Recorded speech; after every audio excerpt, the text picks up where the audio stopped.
Hi, Nobles. We are really excited this month to welcome Caitlin Nasema Cassidy from the class of 2007, who has a unique take on issues of sustainability facing the world today. She has become deeply involved with climate storytelling and sustainability within the entertainment field over the past number of years. Caitlin runs a theater company committed to environmental storytelling, and their most recent play, A Play for the Living in a Time of Extinction, just embarked on an international sustainable tour across Europe, Asia, the UK, and Canada. Caitlin, I'm so excited to finally talk to you. I'm excited. We first chatted actually, you reached out to me right after we released our first Noble Sustainability story, That's and right. we immediately knew that you had to be a guest on this show because of your unique work. So we finally found the time, but you've been busy since last February. Can you tell us a little bit about first climate storytelling? What is it? How did you come to this idea? And then we'll get into some of your current projects. Yes, totally. And let me say thank you first so much for having me. I'm super excited to be here, and I've been inspired by all of the other folks in the Nobles community who you've had on. So thank you for that gift of awareness and of community and inspiration. What is climate storytelling? Climate storytelling is everything, I think. I don't have one answer. Climate is inherently intersectional, so climate storytelling for me lives everywhere. I was just reading something called the Good Energy Playbook, which is a playbook that's just come out for screenwriting in the age of climate change. And the first line is like, what is climate storytelling? And the answer is, it's all climate storytelling, or it should be. I feel like increasingly, if climate isn't present, not necessarily in a direct way, but just sort of present in stories, in movies, in plays, in music, it feels like science fiction to me. And so it's hard for me to watch things or listen to things that are not told through a climate lens because it suddenly feels not relevant to the world in which I live. Um, I feel like as an artist, as a storyteller, I work at the intersection of ecology, culture, and spirituality. And as a climate storyteller, I'm really interested in the ways that stories can return us to wisdom and offer us ways of being in the world that model more responsible, loving, caring stewardship of the earth. That's such a refreshing take, and I agree with you, that idea of, like, science fiction, like, you read things and they're not including the narrative around climate, and you think, "What world is this actually? Like, let's bring it back." Yeah, yeah. Living in a time of extinction is actually part of the title of one of your pieces. Can you Mhm. tell us about that project? Yeah, totally. So this play, which is a one-woman play, um, the main character is a dramaturg who, in the world of theater, is a kind of this character is a kind of researcher. She thinks a lot about the structure of plays.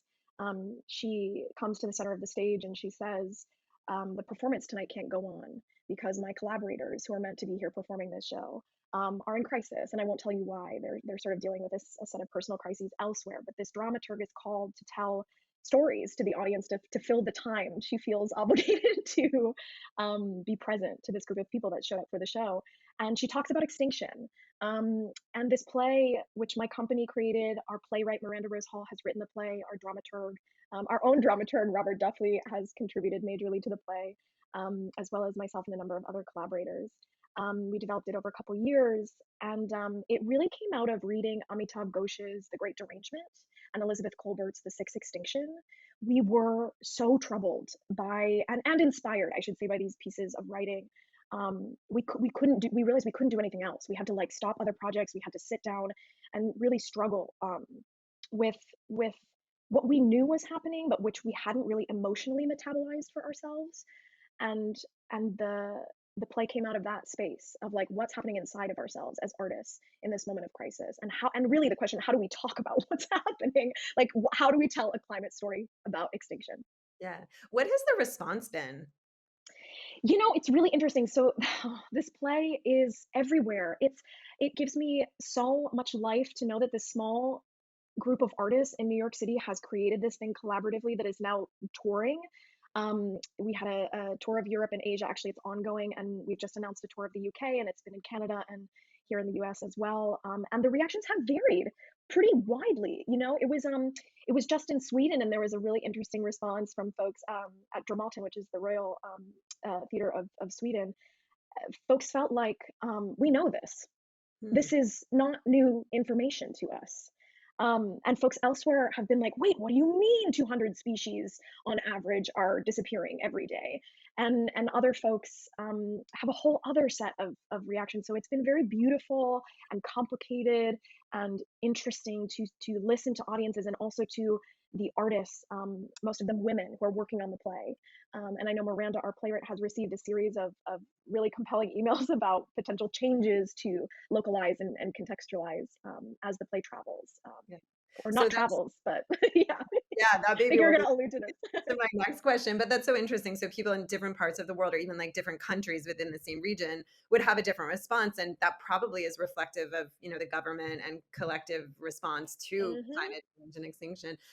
One thing that you told me when we first chatted that I thought was so fascinating is that the show is not only about extinction and also on the flip side, sort of sustainability and climate action, but it's also being performed and it's traveling itself in pretty innovative and sustainable ways. Can you tell me about that and share some of those ways you've thought about the actual transportation? Yeah, totally. So within the like climate storytelling work that we're doing, we're always trying to think about production and also story, and trying to align our values across the two, like what the story is, how the story happens, and then really how it comes to life. So I have to give full credit here to an experiment which is called Sustainable Theater question mark, which is I love so much, which is an initiative of the VD Theater in Switzerland. And they've been working with this director, Katie Mitchell, who is really wonderful and has been directing the play, to create this sustainable process for touring. And so when we say it's traveling, it's not traveling. It's a no tour tour. No people, no materials are moving with this play. It is popping up at different theaters, but nothing is kind of moving between those theaters except for a set of sustainable values that dictate for the theaters and the folks that commit to producing the play how to produce it, Mm. while maintaining, of course, room for each production to have its own artistic input and dialogue around the piece. But some of those requirements include you have to hire cyclists to power the electrical grid for the performance. And present on the stage, those cyclists have to be present on the stage so that the audience can see what is happening, so that they're thinking about the carbon cost, all of the sort of costs really environmentally that go into creating a piece of theater and generating lights and sound and etc. So and then other requirements include you have to work with women of color, which also feels like a part of climate justice to us. And so it's been really exciting to see how those rules travel and how also this model of sustainable theater is sparking like transformation at these cultural institutions. Now all of the theaters that commit to doing the play have to commit to a really lengthy multi-year process of evaluating their theaters and looking at the carbon costs and how they can move forward in a more sustainable way. And where do the horses come in? You mentioned horses. Yeah, we were talking about horses earlier. There was a conversation recently about the UK tour, and folks were asking the question, well, we're in the UK, perhaps we could travel across land, but then we'd have to do it on horseback. That would be the only way this no tour would travel. So Yes. we're talking about horses, which is really interesting. And then of course you have to talk about care for the animal as well as care for the art. This it's all interconnected, which is beautiful. Yeah. So, not kind of a funny segue, but horses, animals. One of the Mm, things that we've talked about a little bit is one of your practices, which is called compost activism. I have a mhm. shared interest and I would say amateur trying at compost in my backyard. I'm a backyard composter. Can you explain this term in terms of your personal and professional life? Totally. Composters of the world unite. This is this is great. I just learned about Kate, everyone, that she's very serious about her composting, which is amazing. Um, We should have a show yeah. about composting, actually. So, any Mhm. Nobles Grad listening, if you are an expert composter, we have 2 more months. So, get in. Yes. Yes. Um, I'm excited about that. I would look forward to that. How are people composting? Um, Compost activism. Okay, so this comes from two thinkers, poets, scholars in the climate sphere, Bayo Akomolefe and Donna Haraway, two of the folks that are inspiring me really deeply in my work of climate storytelling. And the post-activism piece, I feel like I have to talk about that, and then I can talk about the compost activism. I feel like the post-activism piece is not, it's not a departure from activism or like a confident new epistemology or set of solutions or ways of thinking about activism necessarily. It's not trying to say like, oh, this is the right way. Activism has been wrong thus far. But what it is trying to do is recognize that often the ways um, that we protest, that we rage against, that we petition for change are tied up in the things that we are trying to change, and sort of reenacting some of the harms that we are working against. And so, for example, I think often about like conferences, climate, environmental conferences that I've been to, where the predominant material is plastic, and I'm like, what is going on here? This is weird. There's this sort of cognitive spiritual dissonance that is like alarming to me. So I feel like post activism is looking for ways of acknowledging that and looking for new ways around reinforcing harms, while seeking care, if that makes sense. So even your show is sort of an example of that, thinking about the production side of things in Yeah, yeah, totally, totally. And then the compost piece for me is really exciting. It's obviously about compost, but compost for me is about like breakdown, which feels so much a part of our reality right now. This time of like crisis, this time of like systems meltdown. It's like breakdown is present, it's happening. And rather than pointing to that as a sort of like point of stress, which of course it is, I'm interested in looking to compost, which to me says like, no, it's becoming soil, it's becoming a place where things grow. And so compost activism is like recognizing the potentiality in the breakdown, if that makes sense. definitely as someone, you get that perfectly broken down soil, it's ready for your garden, for new ideas to grow. Yes, That makes yes. a lot of sense. Thank you for sharing that. Yeah, I would say too, our process in Love, my theater company, we actually call our artistic process composting. Oh, I love okay. Yeah. So talk to us about We Hear You, the climate archive that was a response to Greta Thunberg. Um, can you explain that just so we hear about some of the stuff you're working on more currently? Yeah, totally. So this project, which is it's a global performance project interested in the ways that youth are experiencing the current climate emergency. And it grew out of a production that happened at the National Theatre of Sweden in 2020 that featured the text of Greta Thunberg's speeches and 77 people on stage. We just heard her language, and the folks on stage were silent, which was very compelling. Felt to me like a meditation on not doing nothing, actually.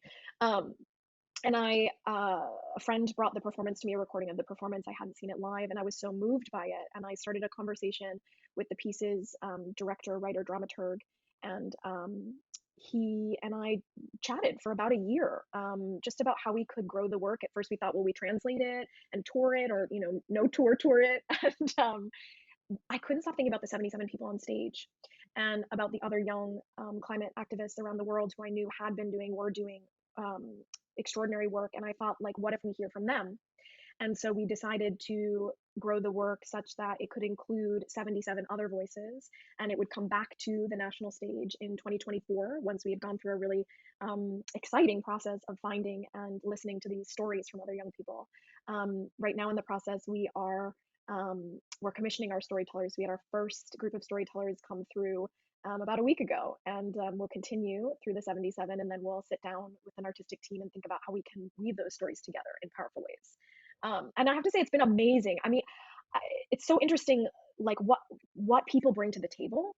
The prompt that we gave these young folks was basically like, imagine you're at a sort of shared fire in this moment of crisis. What do you show up with? What's the tale that you tell?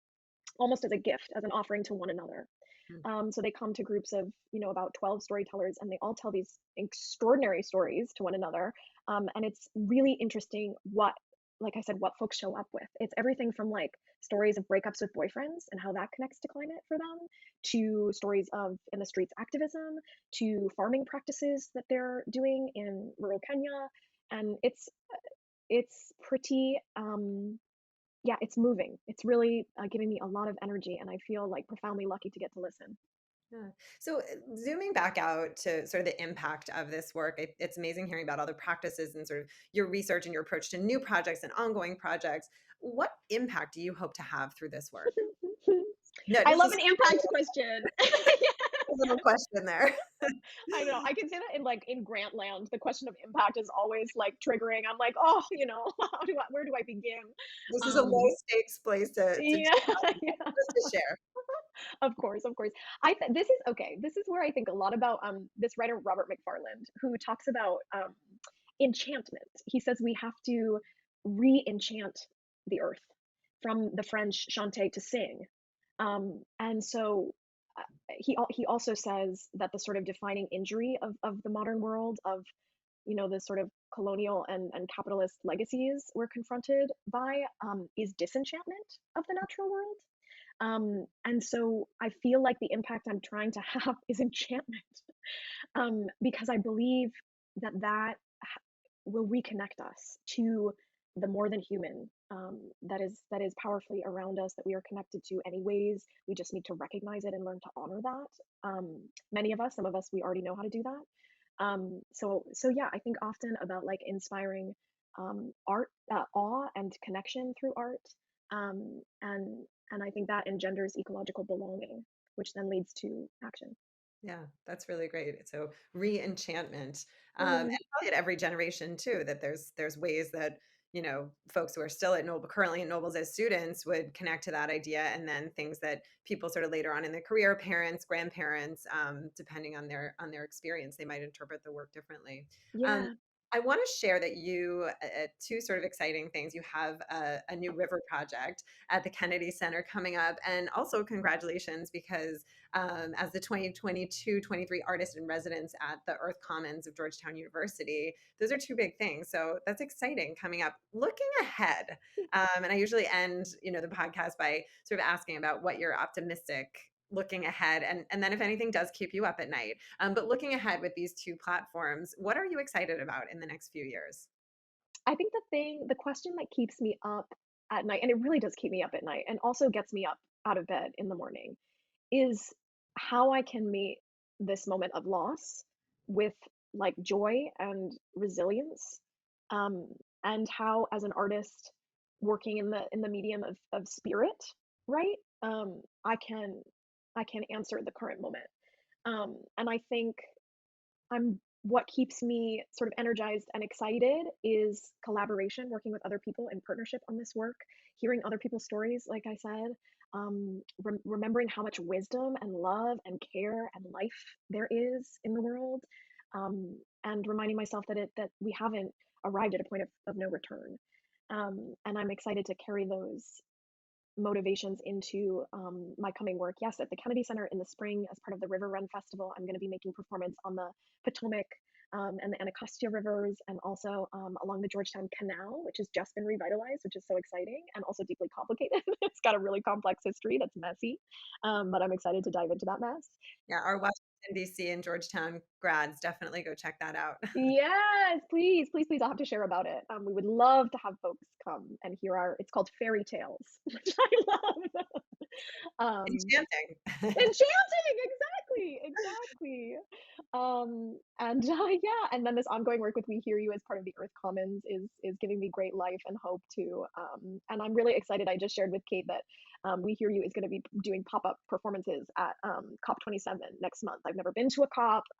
We did perform at Stockholm Plus 50, which was really exciting. And while I have complicated feelings about the world, you know, arriving en masse in airplanes to this to the COP conference. I'm also really excited to get to introduce some like art and reflective space into that programming. I don't think horseback would work for that Yeah, particular. yeah, Caitlin, for thank you so much. I wanted to end just with a little piece of wisdom that I think everyone could benefit from. You shared something that you learned from a Nobles faculty member in your time here. Would you mind ending with that quick story about assembly performances, actually? Yes, yes, I can. I feel like I owe so much to Nobles and the folks of Nobles. And I was telling Kate, I have a long list of teachers who I want to honor, and they include Kate Kuhn, Dick Baker, Dan Halpern, and Mr. Day. And I was remembering this morning when I don't know what grade I was in, but Mr. Day kind of grabbed me by the collar and pulled me into his office super lovingly and was like, "Caitlin, I've signed you up for assembly." And I was like, "What?" He was like, "I sense you're hesitating. I sense maybe you're nervous about performing in front of the Nobles community." And of course, I was telling Kate, like, no audience is scarier than the audience you know and love. And I said, "Yeah, okay. I just don't think I'm ready." And Mr. Day was like, "Girl, you're never going to be ready." I was like, "Oh, touche." And I think about that moment often. It gives me bravery. I call on it in moments in which I don't feel ready, which is pretty much all day, every day, and then I do it anyway. Mm. Well, thank you so much, Caitlin. I think everyone can relate to that. And thank you so much for sharing your story with us. We are still going to be looking for a compost expert. So, Yes, with us. come on in. Thank you so much, Kate. This has been wonderful.